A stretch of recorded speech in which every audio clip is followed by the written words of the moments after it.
Seperti kebiasaan saya kalau galau masalah bisnis selalu saya menghadap ke Babe. Sama ketika di kepala saya dipenuhi dengan kegalauan beberapa tahun yang lalu. Dikala semua seakan menekan diri saya dengan pilihan jalan keluar hampir tidak ada. Bisnis saya seakan-akan jalan di tempat, hutang dan kewajiban menumpuk. Beliau saya datangi, wajah kusut saya terekspresi dan langsung disekak sama dia. Kamu mau mengajukan proposal bisnis tapi kamu berekspresi susah seperti itu. Siapa yang mau mendekat?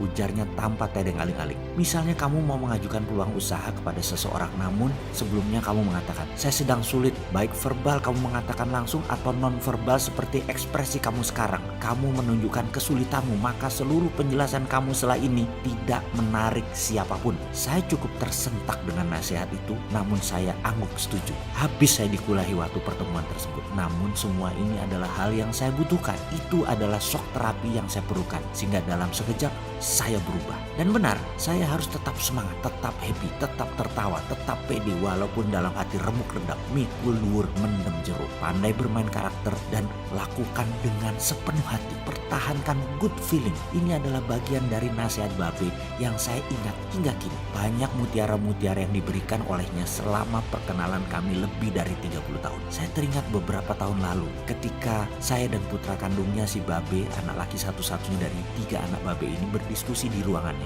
Tiba-tiba dia membuat statement pernyataan yang menurut saya sangat pribadi namun cukup menyentak, di mana dia mengatakan kepada putranya yang secara tidak langsung juga berefek kepada saya. Beliau berkata, ini perusahaan saya yang bangun. Kamu adalah anak saya. Jangan pernah berpikir ini adalah legasi kamu.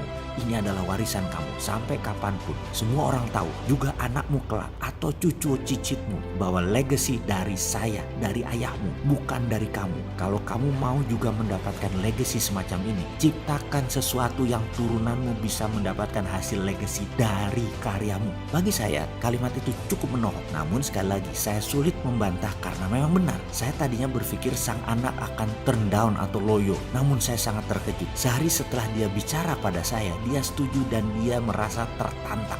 Dia berjanji akan membangun legasinya sendiri. Dia berkata, Mas, saya keinget kata-kata papa kemarin. Saya merenung malamnya dan saya menjadi nyala sekarang. Semangat, saya akan membuktikan saya bisa lebih besar dari papa. Apa kita gabung bangun bisnis, Mas? Dia curhat sekaligus memberikan pernyataan. Ditantang membangun bisnis. Apa efeknya? Dia bicara seperti itu. Saya pun jadi semangat. Semangat membangun legasi baru buat ke depan bersama. Siapa takut? Ayo kita bangun legasi. Sungguh, saya cukup terharu, juga cukup kagum pada teknik sang Babe yang dia lakukan. Menurut saya, sedikit gambling berjudi terhadap sang anak menyekak dengan cara itu. Namun lihat hasilnya, bara api telah ditanam di dalam diri sang putra. Anak itu terbakar motivasi ingin menciptakan legasi sendiri. Memotivasi itu ibarat mengompori, membakar. Kalau tidak ada baranya, sama saja api nyalanya hanya sebentar. Namun kalau bara yang ditanam dikasih kipas, nyalanya lebih lama. Bahkan selama bara menyala, semangat terus membara. Bara sudah nyala, sulit dipadamkan. Dan sang Babe berhasil menanamkan bara tersebut di dada kami.